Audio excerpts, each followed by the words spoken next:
များဒီကိုဘာလုပ်တာလဲအဲ့ဒါဆိုလို့ရှင် तू ကလူလိမ်မပေါ့ရှင်တို့ပြစ်စီစင်းတဲ့အတိုင်းကျမဘဝပြတ်နေပြီသမီး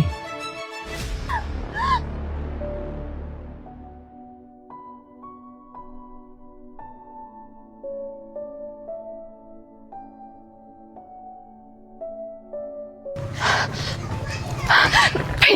ခမရဒီကိုဘာလုပ်တာလဲဟုတ်ပါသမီးအဖေနဲ့အမေကတော့အသမီးလေးမင်္ဂလာဆောင်ပါဘာလက်ဖွဲမပေးလိုက်နိုင်လို့အမေအဖေတို့ရောထုတ်တယ်လို့လက်ဆိုင်ကအိတ်လေးတွေလေအဲ့ဒီလိုသမီးမင်္ဂလာပြန်ကမ်းလို့အောင်ရလာဖို့ပြရပါပွေလာလုံနေတယ်အဖေကိုဒီနေ့ကမလာဖို့ပြောထားတယ်နော်ဘာလဲကျမရက်ခမအိမ်ရှိတီလာပြီးတော့ကျမကိုရှင်တို့ရဲ့တမီးမှန်သိသွားပြီးတော့ကျမကိုအိမ်မောနှင်ချခံအောင်လုပ်နေရတာဘာလဲကျမဘဝပျက်စီးသွားအောင်ရှင်တို့ကလုပ်နေရတာမဟုတ်ပါဘူးသမီးရဲ့မဟုတ်ဘူးဆိုရင်ခုစတင်ပြန်လိုက်တော့ပြန်ပါမယ်ဒီပြန်ပါမယ်ဒီစီးသမီးလက်ခံပေးပါနော်ပြန်လိုက်တော့နော်အခုစတင်ပြန်လိုက်တော့နော်ချစ်ရေလာဝချစ်မိမဘာလုပ်လဲအော်လောင်းတို့ကိုအရင်ကုမ္ပဏီလေးဟို recycle ကုမ္ပဏီတည်ရမလားတည်ရဟောအဲ့ဒီကလုံခြုံရေးဦးလေးကြီးပါဟိုလောင်းတို့လေဒီမှာမင်္ဂလာလက်ဖွဲ့ဆိုပြီးတော့ကုမ္ပဏီကလက်ဆောင်ပေးရလက်ဖွဲ့ပေးရဟိုအဲ့ဆိုရပြီဆိုတော့ဦးလေးပြန်လိုက်လို့ရပြီနော်အဲ့ဆိုဦးလေးပြန်လိုက်အောင်နော်စစ်စစ်တပါရဲ့အဖေနဲ့အမေမင်္ဂလာလက်ဖွဲ့အဖြစ်ပေးတဲ့ဝက်စကဲအိတ်ပေါ်မှာရှိထားတဲ့စလုံးလေးတွေကိုပဲသမီးဘလောက်ပဲအဖေနဲ့အမေပေါ်မှာဘလို့စိတ်တွေပဲထားတာအဖေနဲ့အမေကတော့ဒီစလုံးလေးမပြတ်တယ်လို့သမီးပေါ်မှာအဖေနဲ့အမေရဲ့မြတ်တာဘယ်တော့မှမပြတ်ပါဘူးသမီးရဲ့သမီးရဲ့ချစ်ပါလေဘာအဲ့ဒါဆိုလို့ရှင် तू ကလူလိမ်မပေါ့ဟမ်ငါအခုချက်ချင်းငါမလင်းကိုဖုံးဆက်ပြီးတော့မေးရမယ်ဒီကိစ္စဟုတ်တယ်အန်ဒီအဲ့ recycle ဘက်မှာကိုကျော်စောနဲ့မလောင်ဝတ်တန်တို့ရဲ့မင်္ဂလာလက်ဖွဲ့ဆိုပြီးအဲ့ဒီလုံချိုးဦးလေးပြောတယ်ကျမကိုယ်တိုင်တစ်စိတ်ရိုက်ပေးလိုက်တာအဲ့ဆိုအကုန်အလိမ်ညာတွေကြီးပဲပေါ့ဟုတ်တယ်လေငါတို့ကိုပြောတော့ကြတော့သူ့ကိုအိုဝေစစ်ကပဲမင်္ဂလာလက်ဖွဲ့ပေးတယ်လို့ဘာလို့နဲ့အဲ့ဒီထုတ်ကအိမ်ထဲမှာရောက်နေပြီတွေ့မယ်အကောင်မှလူလိမ်မမွေဟောက်မှတော်တော်လူဘားွားတဲ့ကောင်မှငါနဲ့တွေ့မယ်ဟုတ်တယ်လူလိမ်မအန်ဒီအော်ဟိုတမိလာပြောပြတာကျေးဇူးတင်တယ်နော်ဟုတ်ရပါရဲ့အေး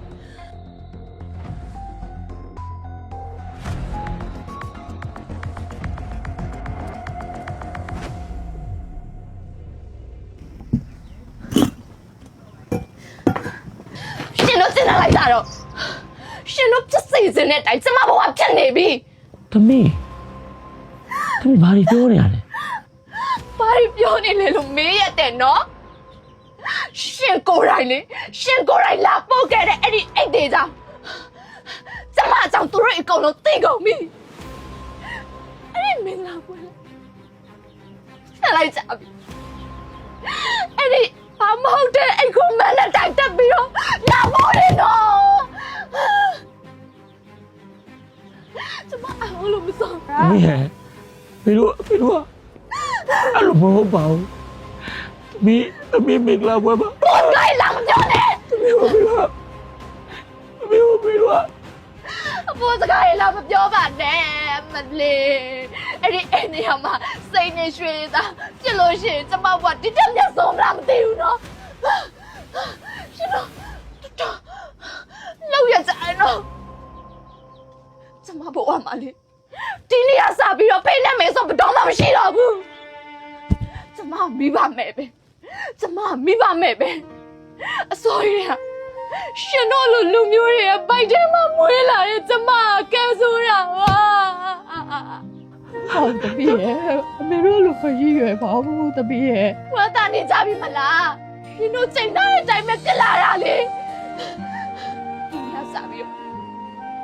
ကျမဘယ်တော့မှတက်တွေ့ရမယ်လို့မစင်စားနဲ့တပည့်အဲ့လိုမပြောရတပည့်လေ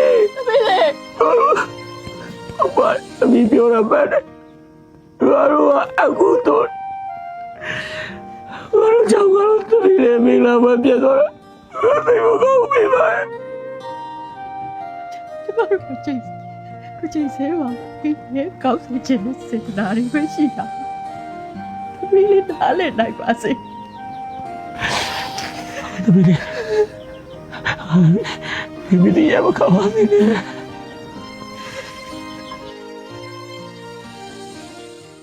OAC Recycle Bag and Printing လုပ်ငန်းကို2013မှာစတင်ခဲ့ပါတယ်။ကျမတို့ OAC မှာတော့ Recycle Bag နဲ့ပတ်သက်တဲ့အိတ်တွေဆေးရိုက်တွေကိုအဓိကထားလှုပ်ဆောင်ပေးနေပါတယ်။ Recycle Bag အိတ်လေးတွေကိုတော့ Mobile Phone Accessory သင်ငန်းဆိုင်စတိုးဆိုင်အထည်ဆိုင်ပိုးတယ်ဆိုင်ဆေးရုံဆေးကန်းတွေမှာအများဆုံးအသုံးပြုလာကြပါတယ်။ကုမ္ပဏီနဲ့ပတ်သက်တဲ့ကြော်ညာတွေကိုလည်းမိမိတို့ရဲ့ကုမ္ပဏီ logo လေးတွေကိုရိုက်နှိပ်ပြီးတော့ကြော်ညာအနေနဲ့သုံးစွဲလာကြပါတယ်။ OAC Recycle Bag ကိုဆက်သွယ်ခြင်းနဲ့ဆိုရင်တော့အမှတ်1ရှစ်နှစ်ဗဒမြားလန်ထဲတန်းပူရာရှိတဲ့လန်ကမာရုံမြို့နယ်ကိုဆက်သွယ်မြင်မြန်နိုင်ပါတယ်။ဖုန်း Viber လေ့လာခြင်းနဲ့မေးမြန်းခြင်းနဲ့ဆိုရင်တော့0996